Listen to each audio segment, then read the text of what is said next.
Welcome to this week's episode of Inside the Human School, where we talk a little bit about what we were curious about this week or what we learned about the compass points, as well as give you some background information about how the Human School came to be. So this week, we're going to start with our Inside the Human School question, which is, what would you say is a story or experience that most inspired you to focus on human-centered education? So I'll jump in here. I think for me, when I was a teacher, which was, over a decade ago, and I hate when people say that, but, I was really engaged in project-based learning and really exploring student agency and inquiry. And so I think there was always a part of me that was thinking a little bit more about how we can provide students more agency and voice and choice in the classroom.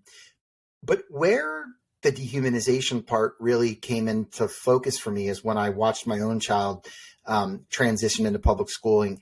And it was things like, qualifying for Title I services as a kindergartner and, having a checklist of things he needed to be able to do to be a successful kindergartner and, bell structures and heavily structured systems in place. And, I remember at the time thinking, I think a great measure of a school system should be, does a kid leave at 18 more curious than the day they go in as kindergartner? And what I've watched over the past 3 years of public school, not through any individual fault of a teacher or a district, but it's really the flaw in the system, is that the system is built for compliance. It's built to dehumanize. It's designed to force people into rows and boxes and ways of being. He has kids this year who get enrichment and he wonders why he doesn't qualify for enrichment. Why do other kids get to go out and leave the classroom and go do these fun things? And it's hard to explain to an 8-year-old why these kids get extra fun things and you don't. His favorite parts of the day, which are no surprise, are, recess and before and after school care. And when you dig into like what it is about those things, it's the lack of structure, or it's the agency in structuring that time for himself. He hates when the other day in his after school programming, they did yoga. And he was like, I didn't like that. I said, why not? He goes, because I just like to be outside and play and like do the things I want to do. Like, I guess like I want to learn how to breathe better. But like, so his perception of that time was around, structure. So for me, the human element of school is both something that was kind of something I explored pedagogically as a teacher, but even more so now as a parent. I think the connection to that is, I think in our belief statements, I know in our belief statements, it's this idea that everyone has a gift and the purpose of education is really to create the conditions for people to uncover what that gift is. And the learner has to do that. Yeah. The learner has to do the uncovering. We can help support that, but we can't control that. And I think that's what your son is probably sort of reacting to, the fact that like yoga's not helping me figure out what my gift is. And I suppose that's okay, because there's some things in life that, we just have to do that we don't necessarily want to do. So there's something to learn there, but the majority of experiences should not necessarily be around that. I would say for me, the story would go back to, I don't know exactly what year it was. It was probably like 2014, 2015, something like that, when the Education Reimagined paper came out with their 5 elements. And Lynn and I were on a Lehigh Study Council trip to Baltimore.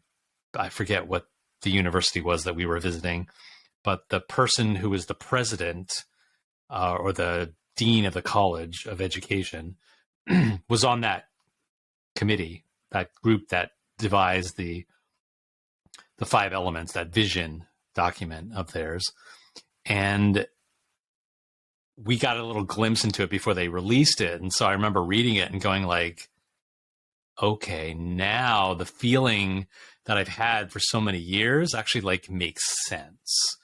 And the idea of learner-centered education, the idea of agency, the idea of relevancy and competency and all those things, it just sort of coalesced for me. And I think it crystallized that idea that we represent in our beliefs of like everyone has a gift, and in education we create the conditions for that to happen, and the learner has the agency to make that happen. And I would say another story that happened more recently, and certainly my thinking has evolved since running across the vision, but just prior to retiring, I think seeing so being in administration in a school district and working directly with a board and a public at some fairly contentious times, the whole COVID thing, we had also been closing a school. And so I was finding a lot of the polarization that we see now that we see now in politics, was seeping into our community and our schools, and people were just nasty. And I think for me, once I retired, that core belief, along with sort of like the current context, really helped push me to think about this whole idea of the human school and how society in general needs to become human again. And not only just our schools, but I think the context in which our schools are embedded. 2 stories from me. So my first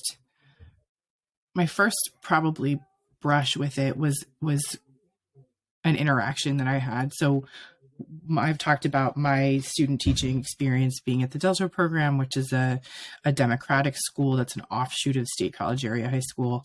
And their whole thing is a democratic school. It was started in, I think it was like the 70s, and then really has evolved over time and still exists, which is amazing. And so while I was there, I was doing my master's paper at the same time.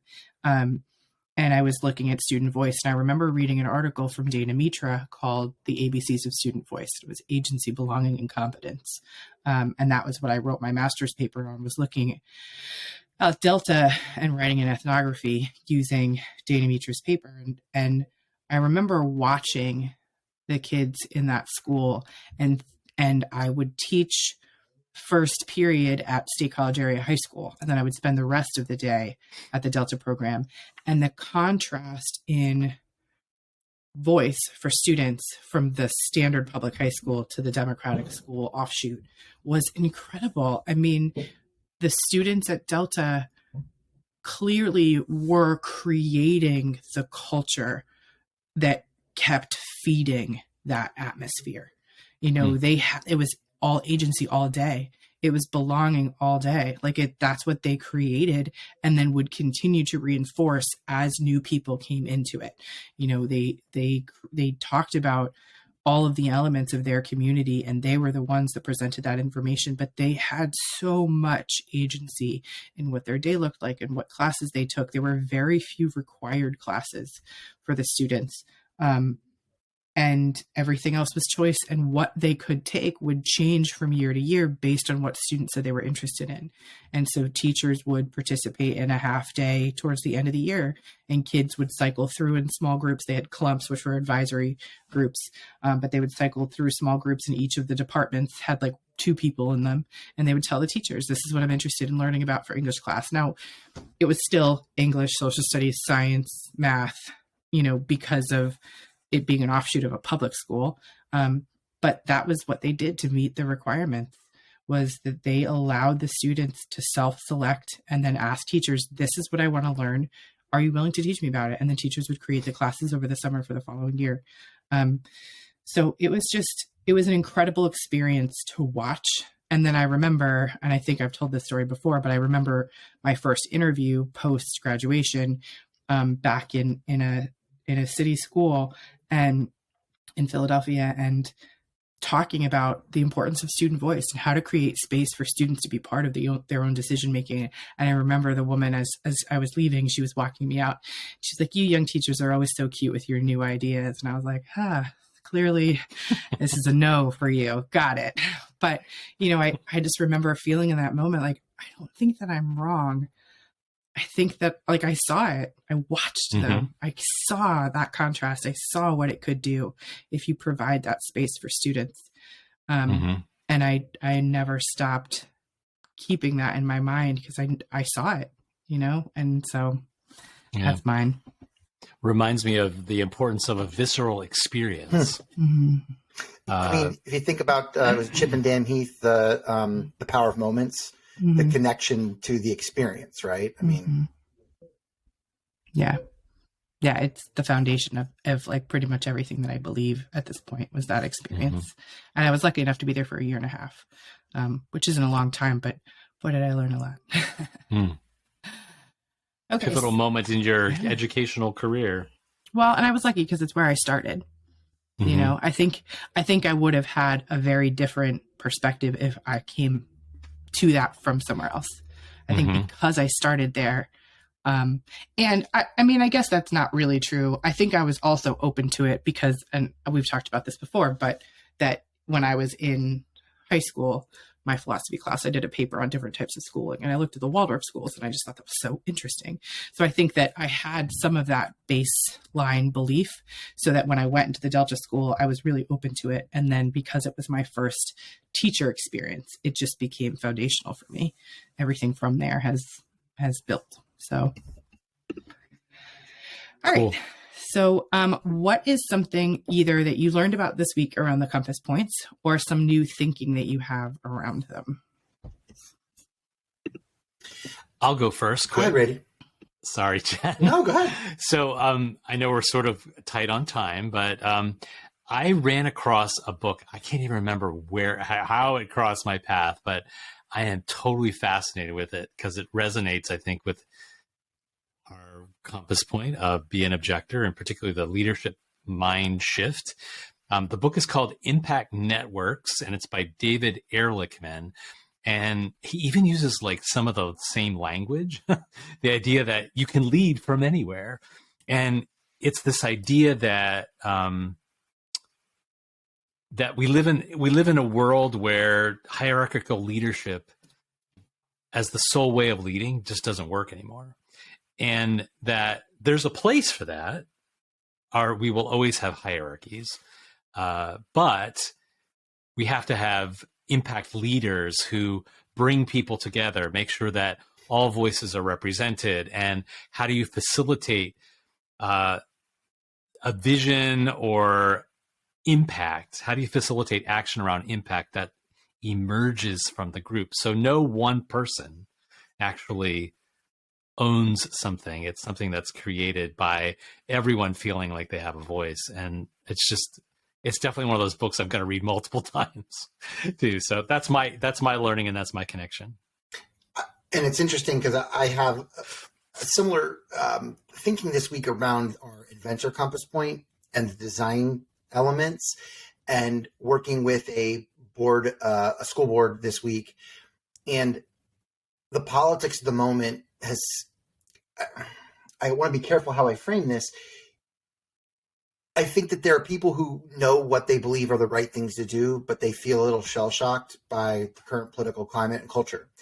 And so there's a desire to design for the future, but there's a fear about what the current moment is doing and whether they can do that. And so I don't know that I have anything tremendously insightful, other than it was interesting to me that people talking about their hopes and dreams for what they want their schools to feel like, or their communities to feel like, people still have a commitment to that, but they're not so willing to be so courageous and bold as they once were, and understandably so. But when I think about that design, I wonder how much the moment that we're experiencing right now is going to stunt the ability to design and embrace that mind shift of designing for the future, embracing the possibilities of the future as opposed to simply for the moment.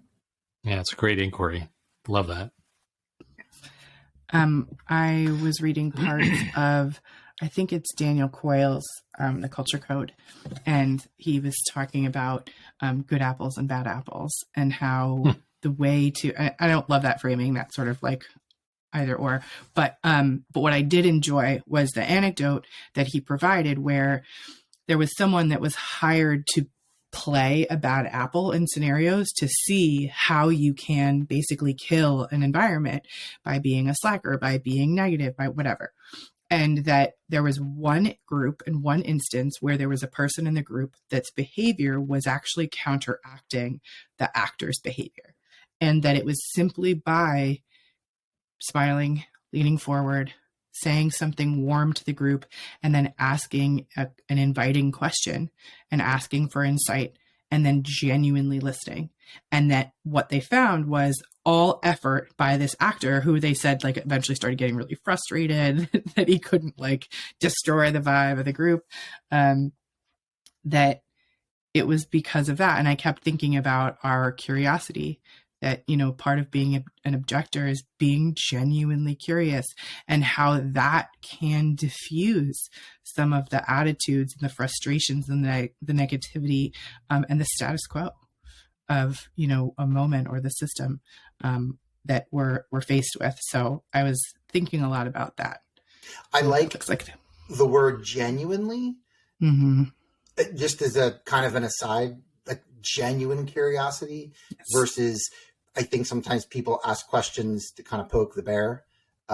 So that was something that you shared. I don't know anybody who's like that. Oh, I would never do that. No, but I think it's a different kind of listening, right? That I think one of the things oftentimes that we do incorrectly in coaching is that we ask questions that are leading. Mm-hmm. They're not about the answer. They're about asking the questions so that I can get me, myself as the coach, from point A to point B and get you at point B with me. Well, that's not asking questions. That's not being curious. As much as I'm not a huge disciple of Covey, I mean, it's seek first to understand, mm-hmm. right? I mean, as a core philosophy, like if you're asking questions to understand, that's different than if you're asking questions to, you know, arbiter or negotiate or whatever. So, right. I agree. So that was Culture Code. Mm-hmm. I think it's Daniel Coyle. It is. Yeah. I have that. I've never read it, but now I might. It's a good one. I like it so far. I mean, I'm only like 5 or 6 chapters in, but I like it's interesting. Yeah. It's a little like Human Element-esque, but more stories, I think. If not read it, I will at least find a summary online. Oh, look at you using your previous suggestions. We go. Yes. All right. Let's wrap it up. All right. You got it. Thank you so much for learning alongside of us this week. We appreciate it. And we look forward to hearing a little bit more about what you were curious about this week or insights that you have. If you want to learn more, please visit thehuman.school in our Learning in Public Hub for more information, and join our conversation in our Facebook group, where we are working on placing humanity at the center. Bye, everybody. All right. Bye-bye.